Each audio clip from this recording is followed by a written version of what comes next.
wife of 4 years, had an affair with my stepfather. I've never shared this with anyone outside my family and therapist, but I think I'm finally ready to talk about it. This is a story I never thought I'd live, let alone tell. It's a journey of trust, betrayal, and the long road to rebuilding. My wife and I had what seemed like a fairy tale relationship. Emily and I met in 7th grade. We were the kind of couple everyone just knew would end up together. From middle school to college, we were inseparable. No breaks, no drama, just a solid connection that felt unshakable. When I proposed during our junior year of college, everyone was ecstatic but not surprised. After graduation, we got married at 22, surrounded by friends and family who had watched us grow up together. Life seemed perfect. I worked in pharmaceutical sales, and Emily pursued a career as an engineer. We bought a charming little house not far from my mom's place. She had remarried years ago to a man named Tom, who had always seemed like a solid, dependable figure. Tom, a former basketball player turned roofer, was someone I trusted implicitly. Fast forward 4 years, Emily and I were still married and raising our 2-year-old son, the light of my life. My mom's house was just a short drive away, so we often spent time with her and Tom. Life felt routine, predictable, even good. Or so I thought. One ordinary afternoon, I finished work early. It was one of those rare days where everything clicked, and I wrapped up by 1 p.m. As I drove home, I noticed Tom's car parked a few houses down from ours. My first thought? Maybe he was visiting someone nearby. Nothing unusual. I parked and entered through the side door, my usual route, because it's quicker. The house was quiet, eerily so. Then, faintly, I heard voices upstairs.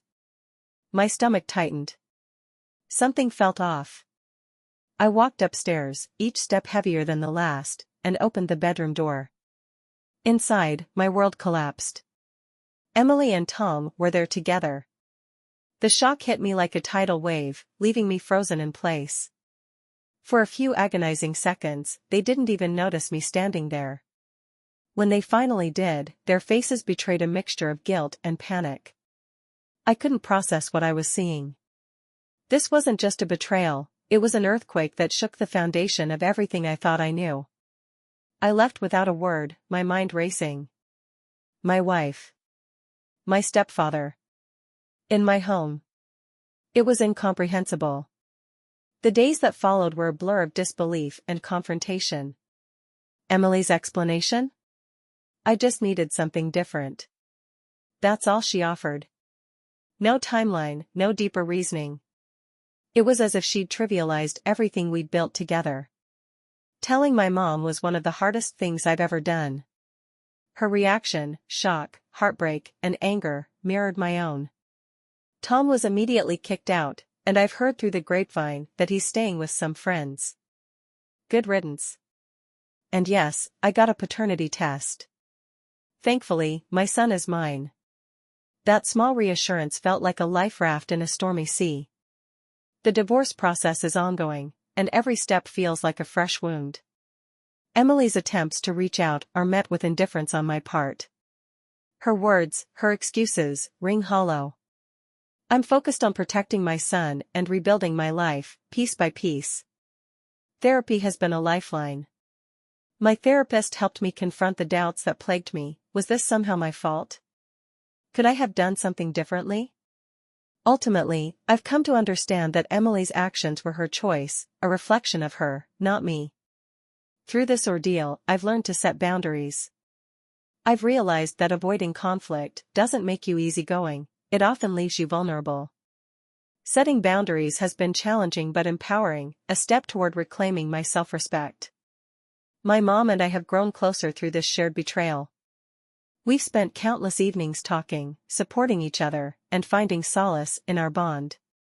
Her strength inspires me to find my own.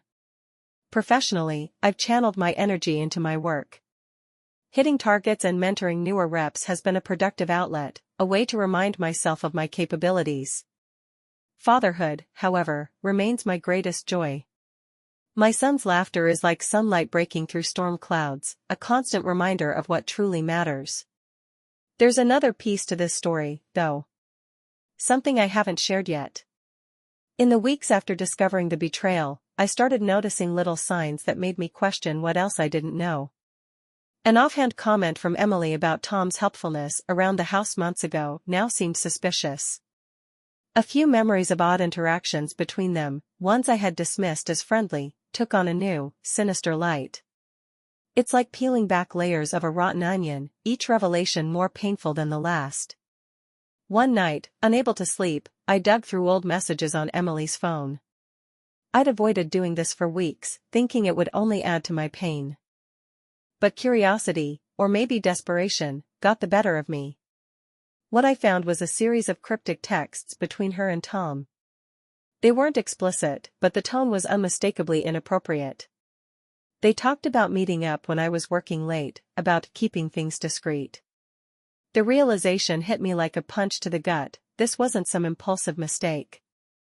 It was premeditated. That discovery marked a turning point. I knew I couldn't just focus on surviving, I needed to take control. I met with my lawyer the next day to discuss next steps. I wanted to ensure not just my own protection, but also that of my son. Custody arrangements, financial plans, everything needed to be airtight. I wasn't going to let Emily's choices derail our lives any further.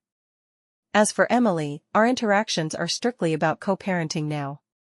She's expressed regret, but forgiveness, if it ever comes, will be on my terms. I'm determined to ensure my son grows up in a stable, loving environment, even if that means doing it without her. This experience has taught me more about resilience than I ever wanted to learn. It's shown me the strength within myself and the importance of leaning on others when the weight feels unbearable. Life may have been shattered, but it can always be rebuilt. Piece by piece, I'm reclaiming my life. The mountain ahead is steep, but every step forward feels like a victory.